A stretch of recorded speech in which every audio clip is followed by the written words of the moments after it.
They are the king of AI. They have a gigantic moat, and their forward PE is only a 27. Even though they have a really good business model and that they're growing really fast, they're backed by the government supporting their software. They are so hyped. But in order to scale their business, they're taking on massive debt, billions of dollars of debt.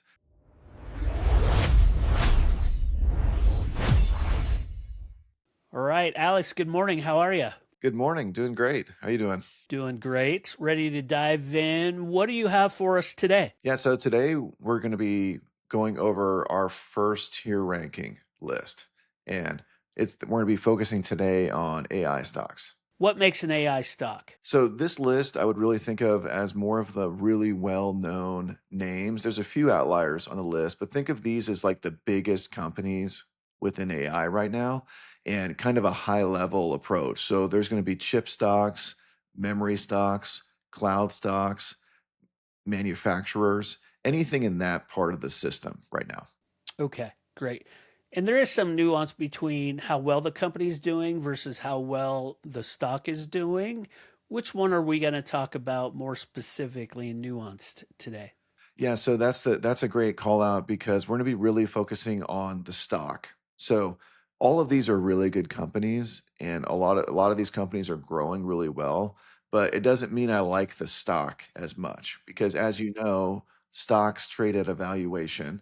And so if the valuation starts getting too crazy, I'm not going to like the stock as maybe as much as I like the company. Well, you ready to start working through some of these? Yeah, let's get right to it. All right, we're just going to come out hot out of the gates and start at the top with Nvidia. Nvidia, one of my favorites, probably my all-time favorite. They are S tier. And the reason why NVIDIA is S tier is because they are the king of AI. They have a gigantic moat when it comes to their chips. Not only do they create the chips, but they have an amazing ecosystem with software that runs on those chips. So in order for any other company to really come in and take away their advantage, they're gonna have to come up with a whole system to replace them. And so that's just not gonna be happening. Yeah, is it fair to say they really don't have a equal competitor at the moment? Very much so. And it always makes me laugh when you read articles about AMD is going to pass them and catch them. It's like it's not going to happen. It's just not. They're going to be able to take share away. I'm certain that Nvidia will not be able to maintain the share that they have, but they're still going to be the dominant leader making tons of money. And what's really crazy with Nvidia to think about, we haven't even gotten to the age of robotics yet. We haven't gotten to the age of autonomous vehicles, and they are the leaders in both of those industries. And so those are going to be gigantic catalysts well into the future that once AI data structures are done, that's where we're going to be going next. As a new investor with Nvidia recently hitting all-time highs, it does make me nervous in the fact that am I too late? Did I miss the Nvidia boat? Um, Thoughts there for that new investor seeing their price tag and them being at the top of the market? It's funny if you look at Nvidia, people said that when they hit 1 trillion, and then they said that when they hit 2, and then they said that when they hit 4. Well, they're on their way to 6 here pretty soon. And when you start really looking at their growth numbers and their valuation, there's never been a company this size that has grown at this rate. And I think it's really important to know that there's a reason it's getting near all-time highs, and it's because it is such a high quality company. So you don't want to be too scared away just because it's going to all-time highs, because it likely will be making future all-time highs. In fact, we've actually talked about NVIDIA a lot. So you get some insight in some of their company performance through our stock measures video. I encourage anyone to go back and take a look at that, as well as to like and subscribe for some of our impending tier lists that we're planning to have come out as well. All right, so I think I hear you saying it's not too expensive. How would one determine if something is too expensive? I always like to look at the growth rate versus the forward price to earnings ratio. So right now, Nvidia is trending at about 38% of EPS growth over the next 3 to 5 years, and their forward PE is only a 27. So their growth rate is actually ahead of their forward PE, which tells me that there is room for that stock to potentially go up. So that's kind of one of the things I look at is how fast is the company growing and what's that forward price to earnings ratio. Ironically, some of the stocks on this list have quite a different story when it comes to their price earnings ratio that we'll deep dive. Um, Exactly. any final thoughts to add about Nvidia? If I'm making an AI portfolio, my first position is Nvidia. Right. And speaking of position, if you're building an AI portfolio, do you want to take, for instance, the top five of this list and spread it out equally? How would you allocate or your investments here? I think that it's important to do your own research and figure out how firmly you believe in what the company is doing, and then allow your money to kind of speak for you. So I recommend keeping all of your positions at 20% or under. So if I have $100 to spend, I'll put $20 in maximum into a stock. And what I would do is the more you believe in the company, the more money you put into it, keeping that as the rule. So if something is really risky, I would not recommend putting in the full 20%. I think it's much better if you do want to take a dabble into something to not go all in with it, because there are stocks on this list that are high risk for a reason. All right. Next one on the list on the software side, I believe, is Palantir. Thoughts? Palantir for me would be D tier. Mm. And I think this one is going to be controversial for a lot of people. But for me, even though they have a really good business model and that they're growing really fast, they're backed by the government supporting their software, they are so hyped. And when you start looking at the earnings multiples versus their growth, it's been going down because the stock has been going down, but I just don't want to take a part of it because it's too high risk for me. I'd much rather put my money in some of the other names that are on this list. Yeah. What is it about it that's got so much hype? I mean, they have such an amazing technology that has been proven to work. I mean, when you look at some of the war related stuff that has happened this year, they are using Palantir tech to make this happen. And so I think it's been amazing to watch it like in real time, in real use, and then hear the government be like, yeah, this stuff is amazing. And so I think that it's just because they're growing so rapidly and it really feels like that they're in the early stages. But the other thing I think is really what drives it too is when you think about if it has the government support, that's a lot of money. We spend so much on our military. So if they're opening up the checkbooks for Palantir, I think that that is a huge boon to them. The other thing to think about though is like what could competition look like in this space? Anthropic has already said that their model can be supporting and doing this, and we've hearing the government start talking about that as well. So I think that even though it looks like they're in a really good position long term, there could be competition. And so whenever I see the multiples where they're at, like 150x, I don't want to pay that with my money because it's just way out of bounds of what I think is reasonable. Yeah, I would almost consider them a hype stock, though there are some fundamentals there. Would you agree? And, what exactly, what is the biggest risk with hype stocks? I think they're for sure a hype stock. And if you got in on their IPO, you're up a ton and it's worked out for you. But I think hype stocks really come down to when you start getting away from valuation. And it's more of, I got to get in Palantir because I heard everybody talking about getting into Palantir. So you start getting further away from valuation and fundamentals, and you get more into the story of what's happening. And their CEO is really good at telling a story, and he's really funny to listen to. Like he loves hating on people that hate on his company, and I think people kind of like enjoy getting behind that. That's fair. That's Yeah. fair. Next one, TSMC. This is another S tier for me. This is easily one of my favorite companies. They manufacture all the chips that we're to be talking about that basically these companies are using on this list. They are like the ground zero when it comes to the rest of AI. There's no way for anybody else to catch them. America is very far behind, and Intel is our best hope, if you will. of us catching up to them, but they have such a long ways to go. These factories that they make, they are so technical.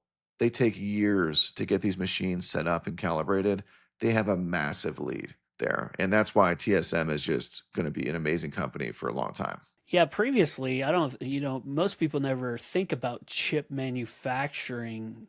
Um, is their dominance or their market reach the reason why they're so important? Is the whole workflow tied to them? Yes, and they have major partnerships with all the chip companies that we're going to be talking about. I mean, Apple, Nvidia, AMD, massive, massive companies that are all having to use them because they are the best. And the only risk with Taiwan Semiconductors is their geographic location.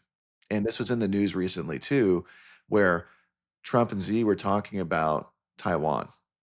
And there's a reason why TSM is not valued higher, and it's basically because of any risk of China invading or taking that over. That's really the only downside of why that stock is not even higher than it is. Right, given the one China policy and Yeah, China's communicated interest in having Taiwan join back into China rather than a separate entity. exactly. What happens if that happens? World War III is what happens. Maybe I we th- stay away from this yeah, question, but that's all yeah.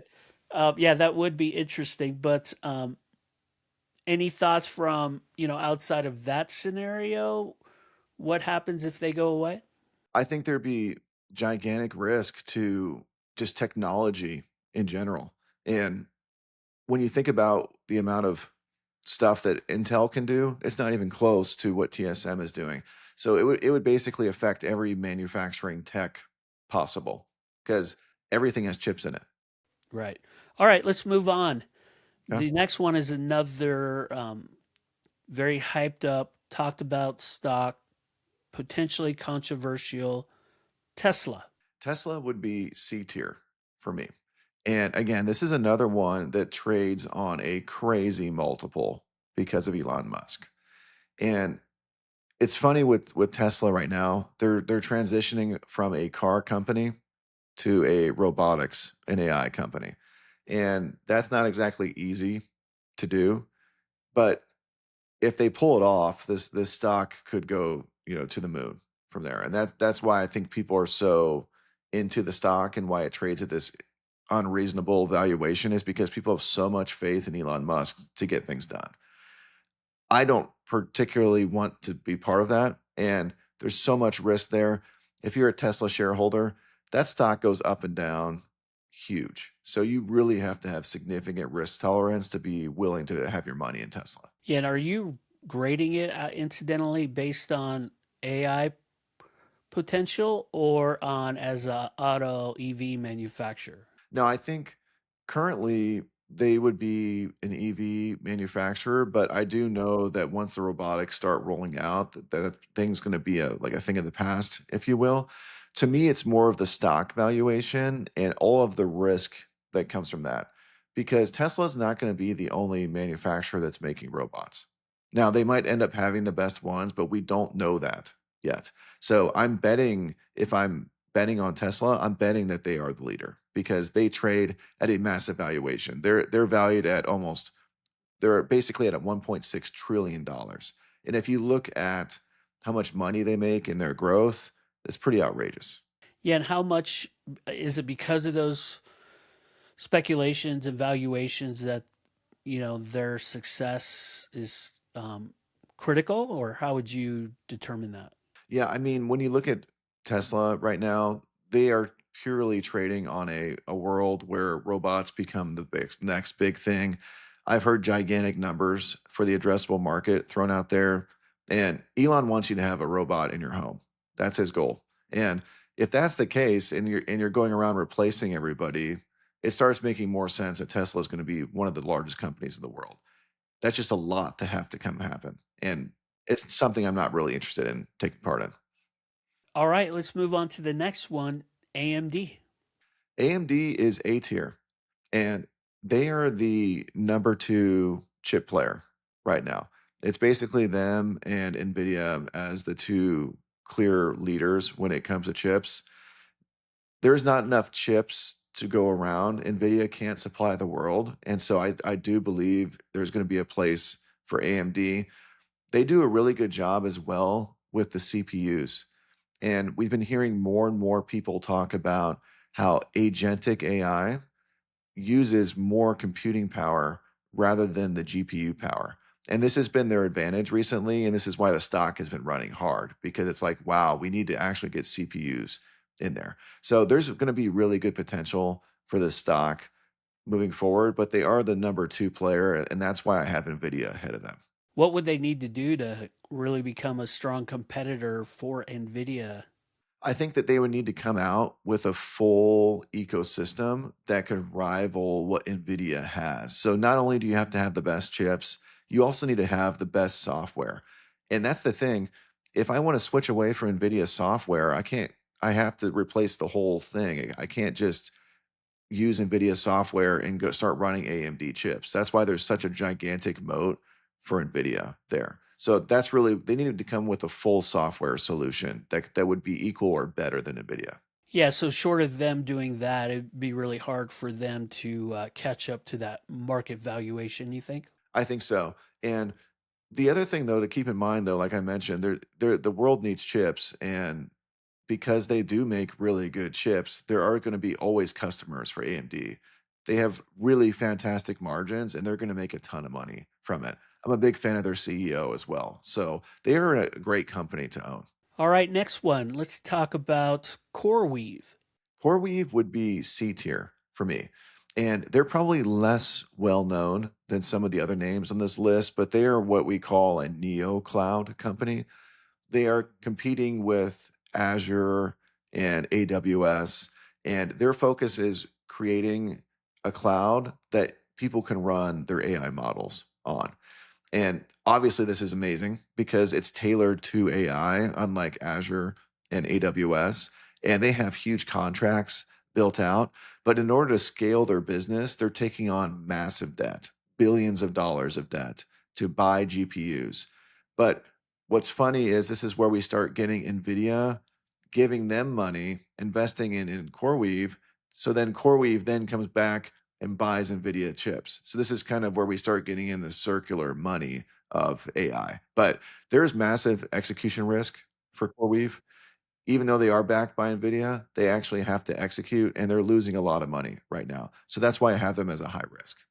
So you mentioned that circular nature. I do often think when I see a company like Nvidia investing billions in another company as a partnership or ownership, is that a good indicator that okay, this is a legitimate company that's probably going to be around for a while and worth investing in for the long term? Do you take that KPI or info as something positive?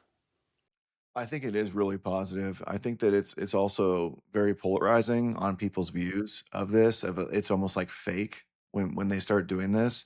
But Nvidia has a pretty significant portfolio that they've invested in, and they seem to be picking players within each of the parts of AI to invest in.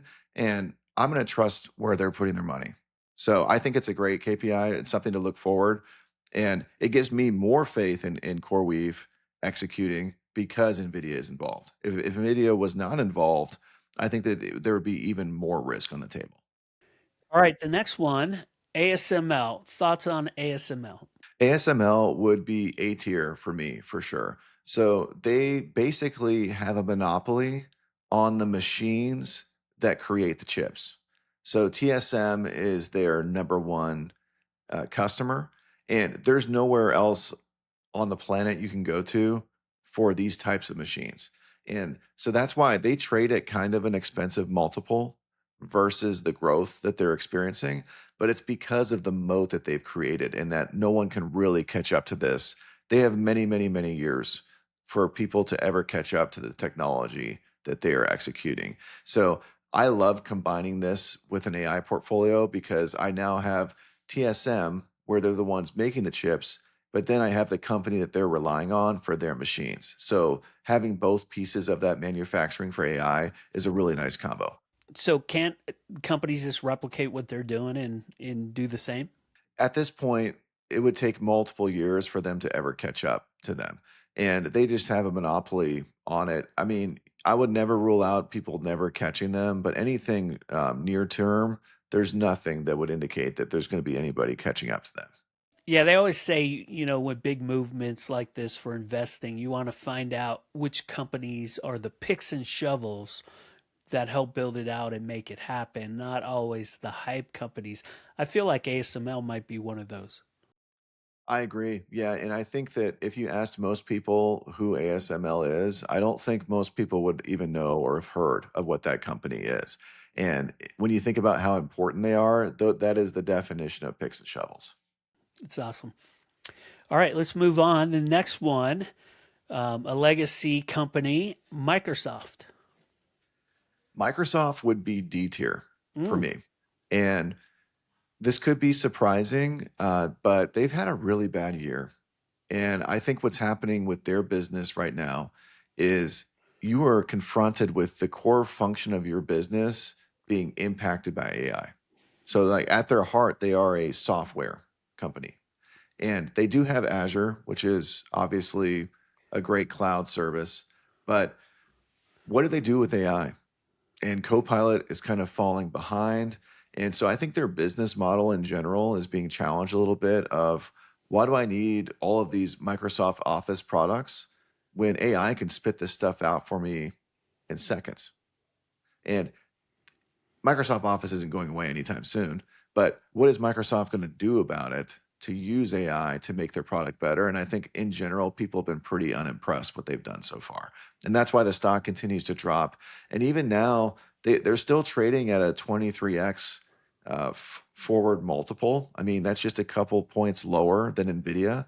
And when you look at the growth rate of Microsoft versus the growth rate of Nvidia, why would I invest in Microsoft? It kind of sounds like you're saying that Microsoft really needs to figure out their AI path and strategy and partnerships to really find that balance of doing what they do with Office Suite and all their products, but also leveraging AI to have a real business impact in market. That's right. Yeah, and this is the challenge of the further down the supply chain of AI I get, when I'm in that like that software layer where I'm using AI to create something, there's way more risk than these picks and shovels companies that we're talking about, where if I own a picks and shovels company, I don't care who the winner is from software because they're going to be using my stuff. Now, if I'm in a software company, I have to buy the picks and shovels, but people don't have to buy my software. I'm gonna have tons of competition. That's where all of the risk comes from for Microsoft. All right, next company on the tier list, Broadcom. Thoughts about Broadcom? Broadcom would be A tier for me, and honestly, they're kind of borderline S tier. I'm a big fan of Broadcom. They make custom chips. So if I don't want to use a generalized Nvidia or AMD chip, I can use a custom Broadcom chip where I work with the customer to really make a chip that's designed for their system. And they're also involved in other parts of the AI ecosystem for photonics and some of these other up and coming parts within AI. They're extremely well positioned. They've been growing rapidly and they still trade at a pretty decent valuation. They're at 31x forward multiple, which is a little bit more expensive than Nvidia, but they're also growing really, really well. So Broadcom is a great company. I know Broadcom does other things besides AI, like chips for everything from Wi Fi in home devices to video set top boxes and things like that. What exactly is Broadcom with AI? It sounds like the chips, but tell me, is the custom part of it a differentiator or a limiter? I think that the custom part of it is a differentiator. And I mean, one could say that those other parts of the business that you just mentioned are kind of limiting as well. They're not as a pure play AI as kind of like what you would think from an Nvidia, where the bulk of their business is there. But with Broadcom, what's happening is their AI piece is the fastest growing part. And that's why people are getting really interested in it. And it's becoming a very, very big piece of their business. The custom piece is also just an advantage for them. And there are customers out there that would prefer to have custom chips over Nvidia. So that's why we're seeing them as kind of another player to start chipping away at Nvidia's share and them making a ton of money off of it. No pun intended. That's right. All right, moving on to the next one, SanDisk. SanDisk would be C tier for me. Ooh, And this is probably one that everybody has heard of because this stock has been on a galactic run. If you were in this stock early last year with any sort of significant money, you're sitting really, really pretty right now. They are the kings of the companies that SanDisk used to be a really boring like memory card company that no one cared about. And then AI came around and completely highlighted that we need somewhere to put all of this crazy data on. And that's where they came into play. And they've been able to have insane pricing power and keep up with as much supply as they can, but they still don't have enough supply to go around. They have massive pricing power that has allowed their profits to go through the roof. And that's why the stock has ran so much. And what's crazy is when you look at their forward multiple, they're only trading at a 9 times earnings. So that's kind of interesting. When I'm talking about a 27 for Nvidia or a 31 from Broadcom, that seems really cheap still. right. Or even worse when you look at like Palantir or something with over Right. 100x. Yes. The thing I would worry about with SanDisk, would love to know your opinion, is now it's at such a high stock price. I would Mhm. worry that when the demand for RAM or memory drops after the supply increases, that's gonna cause the stock to free fall. Is that a fair worry or not really relevant? I think it's really an important call out because there's a reason when I look at the forward multiple, if it's under 10, I'd be like, wow, this is like the deal of the year. But the reason why the forward is so low is because people are pricing that in. They know that memory is very cyclical.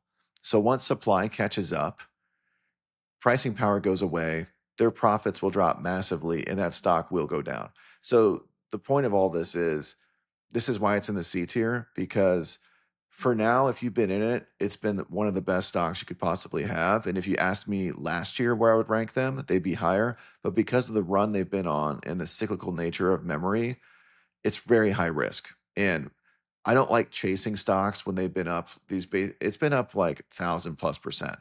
And that's something that I just don't really want to chase. Right, because inevitably it's you know, the reality hits, things change, and if you buy at that crazy amount of multiplier, sometimes you can be left holding the bag when it resets or normalizes. Um, Exactly. and as you said that you can't time the market, so trying to figure out when something's going to drop or climb is just really difficult. Yes. So that's why it's in the C tier. I think they have a great business model and they're making a lot of money currently, but the question is how long will that last? All right, let's move on to the next one, Micron Technology. So Micron, very similar business model. I have them in B tier. So I like them more than SanDisk because I think that they're going to have longer term potential.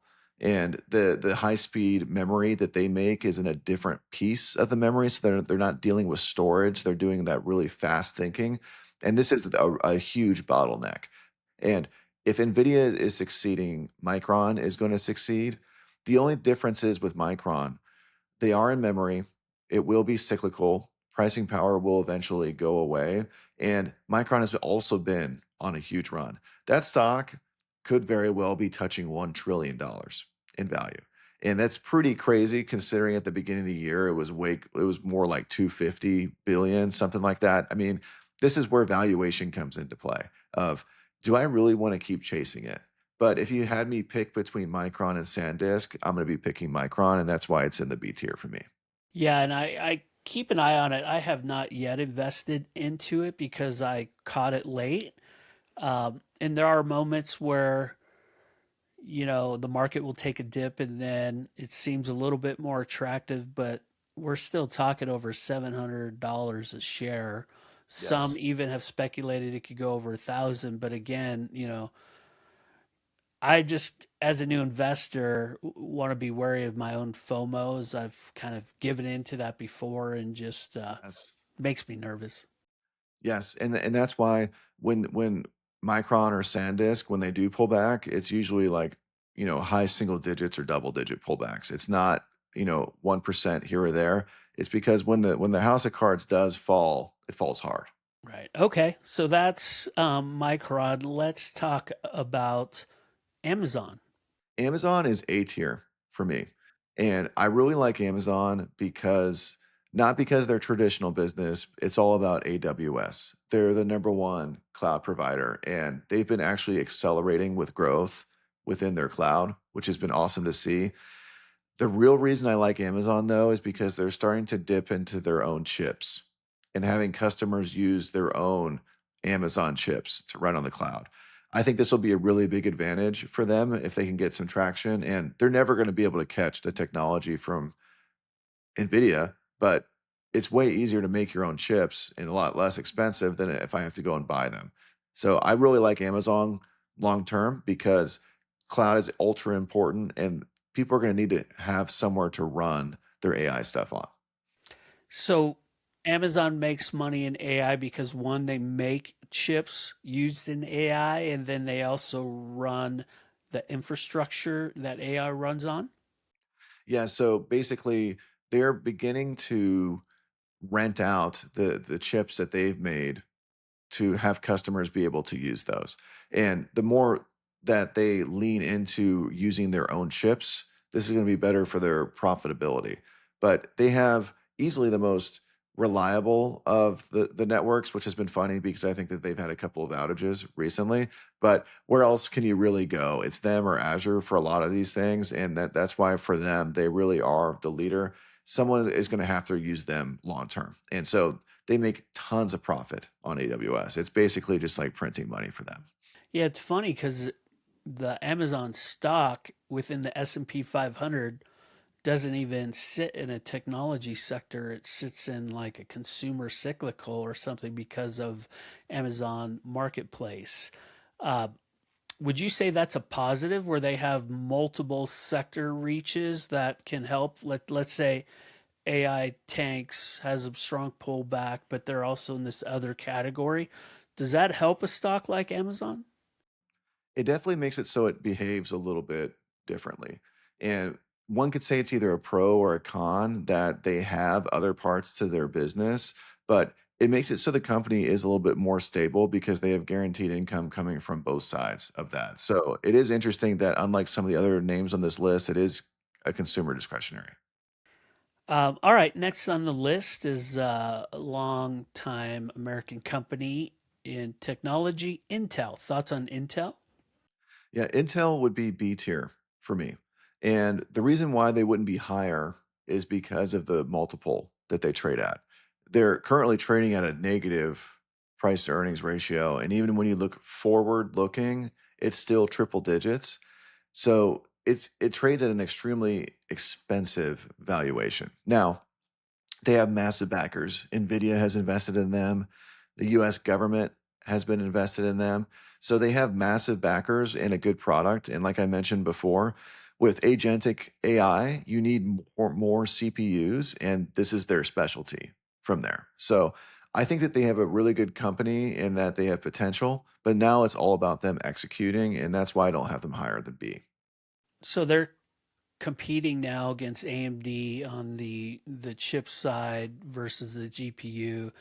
Yes. What so it's just a high risk that one they're going to execute flawlessly and perfectly, and is there any hope that they can make market share ground and catch up to AMD?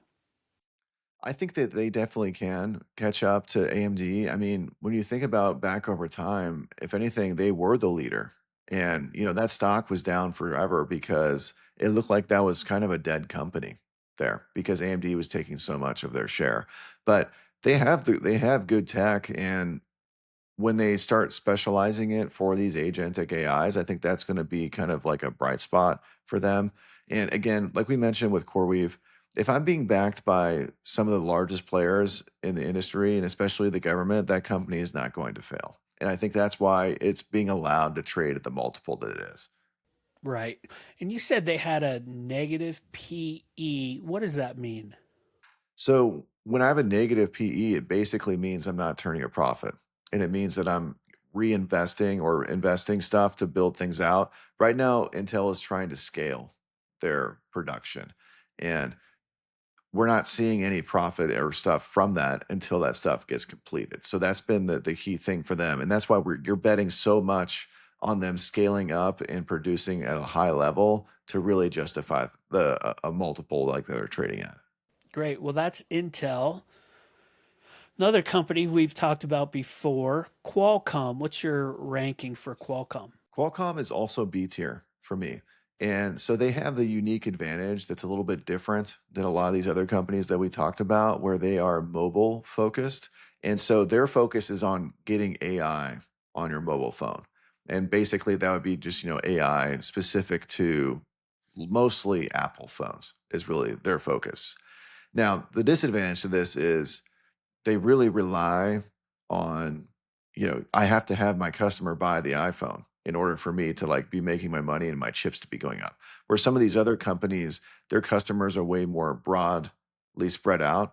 And AI on the phone isn't as much of a focus right now as some of the other things that we've been talking through. So that's where the risk comes in for them. And when you look at their growth versus some of these other companies, their EPS growth is about 13% is what is projected for the next 3 to 5 years. So they're on the lower end of these, but their multiple is also lower. So if you could say that they trade at a pretty decent fair valuation versus the projected growth. So that's why I have them at B tier. Right, right. I did like Qualcomm because they also, when you think about the workflow of when a user initiates something, you know, through AI prompt or whatever, all of that happens in different phases of where the deliveries request is received, all the way down to the processing, producing the answer, and then distributing it back to the source of the question. Let's say if it was a question in an AI prompt, you need certain pieces of CPU or processing power or storage or easily access memory and things like that on the workflow, and Qualcomm is focused on one of those pieces that they call edge AI. So that was kind of interesting to me to learn about, as like the picks and shovels or the CPU or the GPU. There's all these different companies that have, prioritizations in different pieces of the market. So it's, for me, I like that they played a part in a piece of that workflow. Yeah, and I mean, you have been getting the dividends from that as the stock has been doing really, really well of late. So I think that was a good move. Yeah, it's fun when you have that happen on occasion. Can't always time or plan that for sure. That's right. Yeah. All right, next one is Google Alphabet. Thoughts on Google Alphabet? Yeah, so Alphabet, I have B tier, and they have an amazing AI. Gemini continues to gain share when you look at the users for that. They have an unbelievable advertising business with YouTube and being able to use AI to improve their ads and targeting on there. I think that Google Cloud is also a big opportunity for them as they can try to steal share in that market. So they're touching on multiple things that are really high profit. And for a little bit there, they actually passed Nvidia to be the largest company in the world. Since that Nvidia has actually passed them back up again, but they are a fantastic company. They're not cheap. When you look at a forward PE is around 32 for them. So they're trading at a higher valuation than Nvidia. So that's why I don't have them higher. I think they're a fantastic company, but the stock is kind of expensive right now. Yeah, for sure. I wonder because they're also on the software side. They have storage as well. You have the G Suite, things like that. Again, is it similar to Amazon where their products can help diversify but also limit them? I think so. And when you get to these gigantic mega caps that are diversified in their business, it is hard for all of them to be firing on all cylinders across their total business. And like you said, so when that is happening, it's great protection because then you have growth across other areas. When it's not happening, you have certain parts dragging your business down. And that's exactly right. Okay. Yeah, that makes sense. Well, this is a great list. Thanks for sharing. I want to question you though for some insights on, all right, I'm a new investor. I'm starting to enter the market, thinking about my game plan, figuring out my budget, you know, um, understanding the mindset, all of which those things we covered in the previous seasons. I encourage you guys to go back and take a look at some of those. What would you recommend a new investor leverage here? How should they use this list? So I would recommend using this list as a way of maybe companies to prioritize researching. And the higher that I ranked it up is maybe where I would prioritize researching those companies first. And then as you go down the list, there might be names that you personally like more. And then maybe that's a good reason for you to go and invest in them. But this is kind of a starting spot for how I would look at it as a new investor of these are the companies I need to know and have my eye on for AI. Well, Alex, thanks for sharing your top AI stocks tier list. I'm excited about next week as we do something similar, but look at ETFs, which is really just aggregating companies into one fund, which helps diversify your portfolio.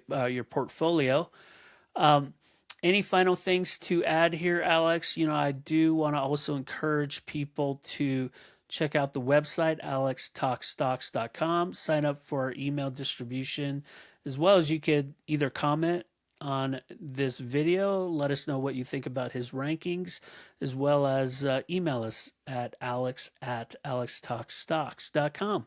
Yeah, so I think that that'll be a nice compliment when you start thinking about individual stocks. Then it's important that I also look at ETFs to kind of keep things balanced. So I hope people learned something today. And if people did, it'd be great to be liking and subscribing to the channel so that you don't miss anything that we have coming up.